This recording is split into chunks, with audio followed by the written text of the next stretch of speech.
Welcome to ഐ+ daily current affairs. ഇന്ന് 2026 ഫെബ്രുവരി 10. ഇന്നത്തെ പ്രധാന ആനുകാലിക സംഭവങ്ങൾ നോക്കാം.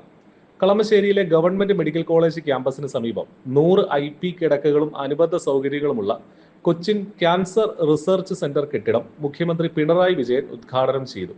കിഫ്ബിയിൽ നിന്ന് 449 കോടി രൂപ ചെലവഴിച്ച് നിർമ്മിച്ച പുതിയ കെട്ടിട സമുച്ചയം 6.3 ലക്ഷം ചതുരശ്ര അടി വിസ്തൃതിയിൽ വ്യാപിച്ചു കിടക്കുന്നു.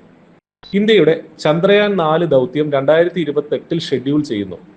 സങ്കീർണമായ ചന്ദ്ര സാമ്പിളുകൾ തിരികെ നൽകുന്നതിനുള്ള ശ്രമമാണിത്. ചന്ദ്രന്റെ ദക്ഷിണ ധ്രുവത്തിലെ മോൺസ് മൗണ്ടൻ മേഖലയിലെ MM4 ആണ് ലാൻഡിങ്ങിന് വേണ്ടി ISRO തിരഞ്ഞെടുത്തത്. 2026 ഏഷ്യൻ ഷൂട്ടിംഗ് ചാമ്പ്യൻഷിപ്പിൽ വനിതകളുടെ 25 മീറ്റർ പിസ്റ്റൾ ഇനത്തിൽ മനു ഭാക്കർ വെള്ളി മെഡൽ നേടി. ഏഷ്യൻ ഷൂട്ടിംഗ് കോൺഫെഡറേഷന്റെ കീഴിൽ സംഘടിപ്പിക്കുന്ന ഒരു പ്രധാന ഭൂഖണ്ഡാന്തര ഇവന്റാണ് Asian shooting championship. Daily current affairs ലഭിക്കാൻ ഇപ്പോൾ തന്നെ ചാനൽ സബ്സ്ക്രൈബ് ചെയ്യും.